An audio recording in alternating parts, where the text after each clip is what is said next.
Losing weight really quickly, is it worth it? I'll let you decide. I'm Joe, I'm an online coach and gym owner, and I've been coaching people for around 9 years now. I've coached thousands of people just like you to lose some weight, gain confidence, get fitter and stronger, but most importantly, look leaner and happier when they look at themselves naked in the mirror. Before we go into the video, the way that you're going to achieve rapid fat loss is to be consistent as hell with your daily habits. And I've actually put together a 26-day habit tracker for you to use completely for free to track your daily habits, to make sure you're consistent and accountable, to make sure you're doing what it takes to lose weight. If you click the link in my bio, you can download it complete for free and you can start to see some progress for yourself. Now, for the rest of the video, what I'm going to do is talk you through my rapid fat loss journey, what the hard things were, what the good things were, and whether or not I'd do it again, and whether you should do it yourself. Now, looking into my rapid fat loss journey, I lost around 9 kilos, I think it was, in about 12 weeks. The reason why we did the photo shoot, I did the photo shoot with my wife, was because we had a baby. I'm pretty sure our first child was about 6 months old when we did it. So we did the photo shoot to show that we could get in really good shape, even whilst having a child, even whilst balancing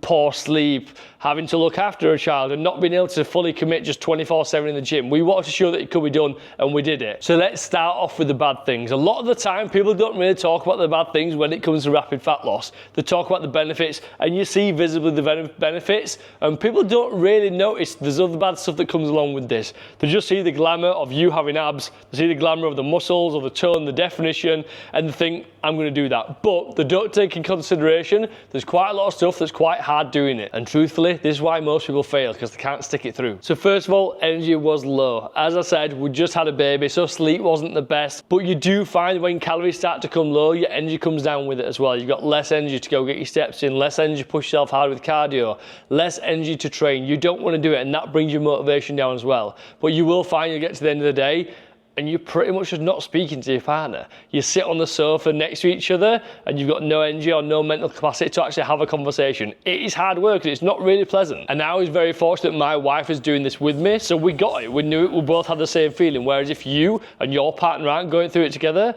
you may be going through it and your partner's not, you might not be that talkative on an evening and your partner might be quite annoyed at you. So you've got to have these discussions and talk about what's actually going to happen so you can have them expectations during that process. So your energy is low. I already mentioned that your calories are going to be low. That is going to come with a few other things as well. The calories will lead to lower energy, but it also leads to higher hunger. It leads to more cravings. It leads to quite a lot of things when your calories start to come down lower. Your stomach's rumbling. You crave things that you don't really normally want to eat anyway, but then you can be quite tempted to overeat a little bit here, there and everywhere, and that can then slow down the fat loss process. So when you are in that journey, your calories are coming down, your energy is coming down, your cravings are a lot higher, and it's quite easy to overeat in that frame of mind. To achieve this well, my cardio was high. I think towards the back end of this photo shoot prep, I was doing about an hour of cardio every single day.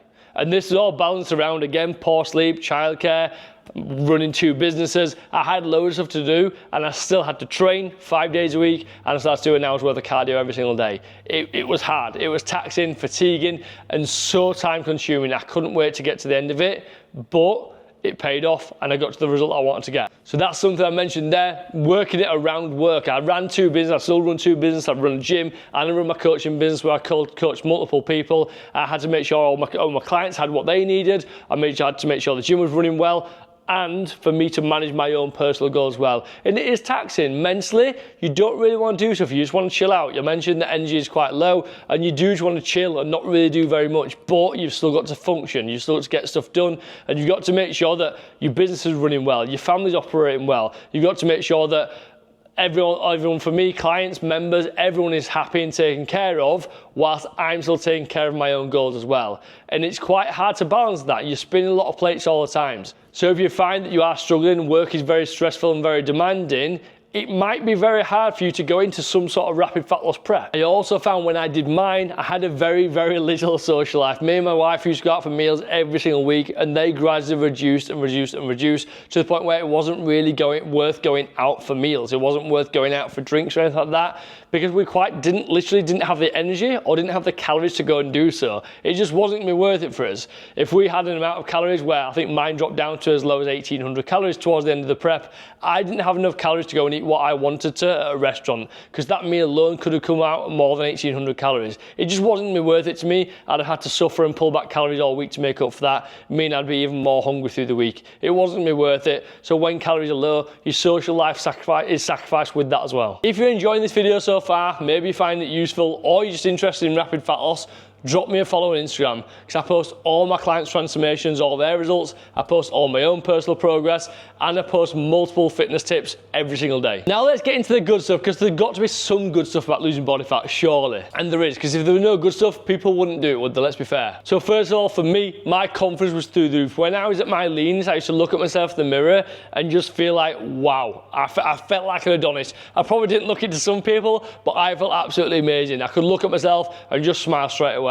I could take my top off after the gym. I could wake up first thing in the morning, look at myself and just smile. And that might sound really, really vain to you, but that feeling of confidence and happiness from you and your hard work paying off, it's absolutely unmatched. It's such a really good feeling. The amount of confidence that you will get when you're in one of these phases from people in the gym, out of the gym, people telling you how good you look, how lean you look, how admirable your discipline is. People were telling me left, right and centre how I inspired them to achieve their fat loss goals, how I was making them push harder when they were in the gym, how I was making them stick to their diets more. I was inspiring people without even wanting to do so. I wasn't even trying to do so. Me just following my own journey and being so disciplined and sticking to it was helping other people without me trying to. One thing that I really liked was the fact that I mentally could see it through. I knew that I had a box to tick off. I knew I had a goal and a journey to achieve, and all I wanted to do was achieve it. And in my mind, if I could do that, there was a massive feeling of pride in my head or in my heart that I knew I felt really, really good for doing. If I set myself a really hard challenge and I wanted to do it, I would make sure that I did it. And that gave me the satisfaction that nothing else really could. I'm not one of those people that say they're going to do something and don't actually do it. I want to see through whatever I start doing. And I did it to the best of my ability, and I felt really good, not just for how good I looked and how good I felt, but mentally I felt really good for achieving what I said I was going to achieve. One of the big things for me as a coach and what I benefited from, what the good things were for me, was I was showing my clients that I lead from the front. I was showing my clients that I do the things that I'm telling you to do, and I'm doing it to the extreme level as well. There's not very many people, and one of my clients that would want to do a photo shoot, and I've coached multiple people to go off and do a photo shoot, but a lot of my clients want general fat loss. So I was showing them that I will show you what to do, and I'll take that next level to show you that I will do exactly what I'm telling you to do. I'm not just a guy that's going to say stuff and not back it up. I will do it, and I'll lead from the front and show you how it's done. And from that, off the back of that, my business did improve as well. I found that more clients bought into my journey. It made them stick to their diets as well. I also found that I ended up getting new clients because I was inspiring them to do their own fitness journeys too. So it did benefit massively. And really the main reason why I was doing it was how I was looking. It was a vanity thing. So when I got the photos at the end of the photo shoot and saw how good I was looking, I was absolutely buzzing. I was really proud. I felt really good. I looked at my photos, I looked at myself in the mirror, and I looked really good. And that is the main reason I did it. But there's loads of other mental and physical benefits off the back of that as well. I ended up getting fitter. We're going out with the family, walking a lot more because we're trying to get our steps in together as a family. I was just doing more things and being more active as a family, and I benefited so much more from that. I love the process of following something, having the discipline, keeping consistent, and ticking those habits off every single day to achieve that greater goal that was ahead of me. And I think every time you do it, you learn a little bit more about yourself, about your discipline, about your work rate, about how hard you can push yourself. You learn so much more about yourself.